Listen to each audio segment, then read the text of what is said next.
आइए स्टार्ट करते हैं अपना अगला टीएस ग्रेवाल का क्वेश्चन नंबर 22। अब रियलाइजेशन अकाउंट बनाना है। इसमें क्या बोला है, Pradeep Rajesh were partner in a firm sharing profit and loss in the ratio of 3:2. They decided to dissolve their partnership firm on 31st March 2018. Pradeep was deputed to realize the assets and to pay off the liability. He paid 1,000 as a commission. मतलब प्रदीप और Rajesh partner है, इनका जो profit sharing ratio है वो 3:2 है। अब यहाँ बोला गया है, इन्होंने डिसाइड किया कि हम अपनी फर्म को बंद कर रहे हैं। तो बंद करने के बाद इन्होंने जो लाइबिलिटी पे किया उसमें 1,000 एज अ कमीशन दिया सर्विसेज के लिए। ठीक है, जो फाइनेंशियल्स है वो गिवन है, बैलेंस शीट यहाँ गिवन है। Following terms and condition was agreed upon. Pradeep agreed to pay his wife loan. Pradeep ने बोला कि मैं अपनी वाइफ का लोन पे कर दूंगा। Half of the debtor realise 12,000 and remaining debtor use to pay 25% of creditors. ये एक इंपॉर्टेंट लाइन है, जरा ध्यान से समझना। आधे क्रेडिटर्स को ना हमने बेच दिया, 12,000 रुपए आधे क्रेडिटर से मिल लिए। बाकी जो पैसा था, हमारे कुछ क्रेडिटर्स थे जिनको हमें पेमेंट करना था, उस क्रेडिटर का ना जितना पैसा डेटर्स का बचा था, हमने बोला कि हमारे क्रेडिटर्स को सेटल कर दो। और जो टोटल क्रेडिटर्स है उसका 25% हमने वहीं से सेटल कर दिया। इसको मैं आगे अभी वर्किंग नोट में एक्सप्लेन करूंगा। Investment sold to Rajesh 27,000। हमने इन्वेस्टमेंट जो है ना राजेश को सेल कर दिया। कितने में? 27,000 रुपीज में। Building realise 1,52,000। बिल्डिंग को बेचा गया हमने कितना? 1,52,000 में। Remaining creditor were to be paid after 2 months. They were paid immediately at 10% discount. Bill receivable settle at a loss of 1,400. Realization expenses 2,500. Prepare realization account. तो सबसे पहले ना हमें क्या बनाना है, यहाँ पर एक रियलाइजेशन अकाउंट बनाना है। एक एक कर हम जितनी भी एडजस्टमेंट है ना उसको समझेंगे। सबसे पहला काम क्या करो बच्चे, यहाँ पर एक रियलाइजेशन अकाउंट प्रिपेयर कर लो। ये मेरा पर्टिकुलर, ये रुपीस, ये पर्टिकुलर और ये रुपीस। ठीक है, ये मेरी डेबिट साइड है और ये मेरी क्रेडिट साइड है। अब ये ध्यान रखना कि जितने भी एसेट्स होती हैं उनकी बुक वैल्यू, यानी कि एसेट्स की जो बुक वैल्यू है वो यहां पर डेबिट साइड पर लिखी जाती है। To building 1,20,000। To investment 30,600। To debtors कितने के हैं? 34,000 के। टू बिल रिसीवेबल कितने के हैं? 37,400 रुपए के। अब ना तो मैं गुडविल मेंशन करूंगा ना बैंक मेंशन करूंगा। हाँ, गुडविल जरूर करूंगा। सॉरी, गुडविल मेरी जो होती है ना ये सारी अदर एसेट्स की तरह ही होती है। तो गुडविल का कोई स्पेशल ट्रीटमेंट रियलाइजेशन अकाउंट में ना बच्चे हम कभी करते ही नहीं है। गुडविल को एक नॉर्मल एसेट्स की तरह ही ट्रीट करना है आपने।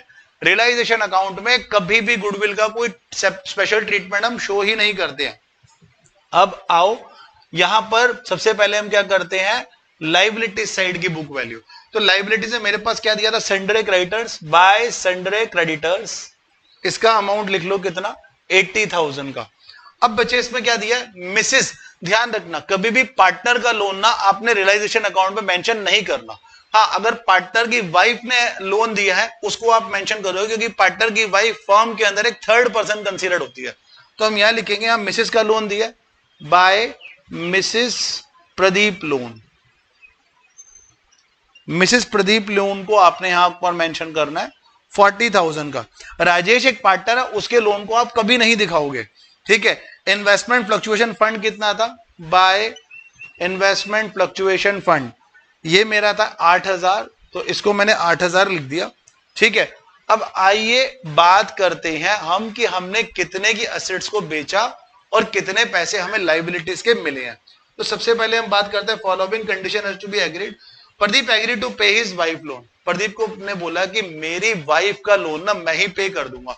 तो अगर प्रदीप खुद ही पे कर रहा है तो हम क्या कहेंगे यहाँ पे, अगर प्रदीप पे कर रहा है, अगर कोई पार्टनर असेट्स लेके जाता है तो हम लिख देंगे bye partners capital account. Asset side में उसके कैपिटल अकाउंट से हम दिखा देंगे यहां पर। लेकिन अगर कोई पार्टनर किसी क्रेडिटर या अपनी वाइफ का लोन पे करने के लिए बोल रहा है कि मैं ही सेटल कर दूंगा, तो यहां लिखेंगे टू प्रदीप कैपिटल।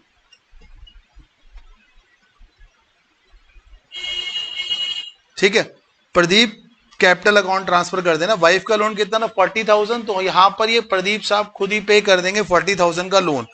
अब देखो सबसे इंपॉर्टेंट मैं बी पार्ट पे जा रहा हूं, यहां पर ना एक एडजस्टमेंट को समझना, क्योंकि ये एडजस्टमेंट एक इंपॉर्टेंट एडजस्टमेंट है। यहां बोला गया है half of the debtor realised ₹12,000 and remaining debtor were used to pay 25% of the creditors. जो डेटर्स थे, पहले तो देखो डेटर्स कितने के थे, हमारे पास जो टोटल डेटर्स थे वो 34,000 के थे। एक यहां पर ना मैं प्रोविजन डालना भूल गया, by provision for debtors. Provision हमारे 4,000 के हैं, प्रोविजन हमेशा ना डेटर्स यहां दिखाने और उसके अगेंस्ट में प्रोविजन हम क्रेडिट साइड पे दिखा सकते हैं, नहीं तो डायरेक्ट एडजस्ट करके भी दिखा सकते हो, ठीक है। अब इसने बोला है half of the debtor realise 12,000, ये जो आधे डेटर्स थे ना, हाफ ऑफ द डेटर्स यानी कि आधे डेटर्स कितने हो गए 17,000 के, तो इनमें से मुझे 12,000 तो मिल चुके हैं। देखो 17,000 के डेटर्स थे आधे, मैंने 12,000 रुपए डेटर से ले लिया, 5,000 इसका मतलब मेरे डूब गए हैं, ठीक है। एंड कह रहा है कि remaining debtors were used to pay 25% of creditors, बाकी रिमेनिंग कितने बचे हैं, half of the debtors realise 12,000 and remaining debtors, यानी कि 17,000 रुपए के मेरे रिमेनिंग डेटर्स बचे हैं। तो हमने उनको बोला कि आप मुझे पैसे मत दो, आप एक काम करो, मेरे ये फलाना बंदा है क्रेडिटर्स का, इससे मुझे पैसे देने हैं, मैंने इसको पैसे देने हैं, आप ही पेमेंट कर दो। अब इसने एक कंडीशन भी डाली है कि जो टोटल क्रेडिटर्स है ना, आप सिर्फ उसका 25% ही पे कर दो। तो टोटल क्रेडिटर्स मेरे कितने बचे हैं, जरा ध्यान से देखो, टोटल क्रेडिटर्स मेरे बचे हैं यहां पर 80,000 रुपए के। तो 80,000 रुपए का अगर मैं 25% की बात करूं, यानी कि 20,000 रुपए, ठीक है। तो 20,000 रुपए का ना हमने ये वाले डेटर से सेटल करा दिया कि आपका जो अमाउंट ये था ना, आप इसको ये पे कर दो बस। इनको बोला भाई 80,000 वाले को कि टोटल क्रेडिटर्स मेरे 80,000 के थे, उसमें से 25% हो गए आपके लगभग 20,000। तो हमने बोला कि आप इन डेटर से पैसा ले लो, भाई हम ये इतना ही दे पाएंगे क्योंकि फर्म बंद हो रही है। तो यहां पर आपके 80,000 रुपए में से 20,000 के क्रेडिटर तो सेटल कर दिए, 60,000 बचे। अब एक चीज और कि देखो सपोज करो कि आपने किसी डेटर से लेने हैं पैसे, आपने कहा मुझे पैसे ना दे, मैंने इसके पैसे देने, तो डायरेक्टली इसके पैसे दे दे, तो क्या मैं इस चीज का रिकॉर्ड करूंगा, बिल्कुल नहीं। अगर किसी क्रेडिटर्स को आप सेटल कराते हो फर्म की एसेट्स में, या कोई डेटर जिससे आपने पैसे लेने थे, आप उससे डायरेक्टली पैसा ना लेकर डायरेक्टली क्रेडिटर्स को दिलवा देते हो, तो इससे फर्म की एसेट्स कोई सेटल नहीं होगी, ठीक है। तो यहां पर मतलब इसकी कोई एंट्री नहीं होगी, सेटलमेंट आप डायरेक्ट करवा रहे हो। तो इसका कोई भी ट्रीटमेंट, सिर्फ आप 12,000 रुपए जो आपको डेटर्स के मिले हैं वही एंट्री करोगे, बाकी इस क्रेडिटर्स की यहाँ की कोई एंट्री अपने अकाउंट्स में नहीं करोगे, क्योंकि यहां पर आप सेटल कर रहे हो। सपोज करो आपने किसी को पैसे देने थे 1 लाख रुपए, आपने बोला मेरे पास स्टॉक पड़ा है, फॉर्म तो बंद हो रही है, ये मेरा 1 लाख रुपए का स्टॉक है, मैं कैश, मेरी पोजीशन टाइट है, कैश तो नहीं दे सकता, स्टॉक ले जाओ। तो वो कहता है भैया फॉर्म बंद होने वाली है, चलो कुछ तो मिल रहा है, स्टॉक लेके चला जाता हूं, तो वो स्टॉक लेके चला जाता है। तो क्या इसका एडजस्टमेंट हम पार्ट दिखाते हैं, नहीं, इसका कोई एडजस्टमेंट पार्ट नहीं दिखाया जाता। तो यहां पर आप क्या करोगे, सिर्फ और सिर्फ जो 12,000 रुपए आपको मिले हैं ना, आप वही दिखाओगे। अब बात करते हैं आगे, इसी का अगला पार्ट। यहां बोला है investment sold to Rajesh 27,000 by Rajesh capital, लिख दो कितने का 27,000। पहले पार्टनर को निपटा लो, जो पार्टनर के अकाउंट में था।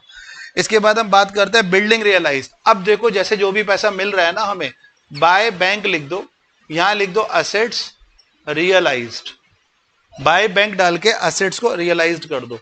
बिल्डिंग कितने की रियलाइज्ड कर रहे हो, बिल्डिंग बेचने के बाद पैसा आ रहा है 1,52,000। अभी आपने कोई प्रॉफिट लॉस नफा नुकसान कुछ नहीं कैलकुलेट करना, क्योंकि वो अपने आप ही कैलकुलेट कर लेगा। यहां उनकी बुक वैल्यू लिखी है और यहां कितने में सेल हो रही है, तो डिफरेंस आपको पता है, अपने आप प्रॉफिट एंड लॉस निकाल ही लेगा। ये हो गया। अब इसके बाद आपको डेटर्स भी मिल रहे थे, डेटर्स कितने के मिल रहे थे 12,000 रुपए के। तो देखो यहां पर बिल्डिंग हो गया, डेटर्स हो गया, एक रह गया इन्वेस्टमेंट। तो मेरे पास investment were sold to Rajesh, investment भी राजेश ले गया, ठीक है। तो बिल्डिंग इन्वेस्टमेंट डेटर्स हो गया। अब बचा है बिल्स रिसीवेबल। वो कह रहा है जो बिल रिसीवेबल है ना, उसमें मुझे 1,400 रुपए कम मिले हैं, 37,400 में से 1,400 रुपए माइनस कर दो, यानी कि आपको मिले हैं 36,000 रुपए। ठीक है, 37,400 में से 1,400 रुपए माइनस कर दो तो आपको मिले हैं 36,000 रुपए। तो अगर आप इसका टोटल करोगे तो ये मेरा जितना भी असेट्स बेची है ना, ये उसका टोटल आ गया। ठीक है, अब जरा ध्यान दो, 1,52,000 और 12,000, ये जो हो गया ये हो गया 1,64,000, 164,36 ऐड करोगे तो 2 लाख रुपए की तो आपने ये असेट्स बेच दी। ठीक है, मतलब जितनी असेट्स आपने आउटसाइडर को दिया वो 2 लाख रुपए की दिया, ये तो पार्टनर आपकी फर्म की असेट्स लेके जा रहा है। अब क्वेश्चन में बात करते हैं कि आपने पेमेंट क्या क्या किया। तो अब हम बात करते हैं टू बैंक लाइबिलिटीज जो पे किया।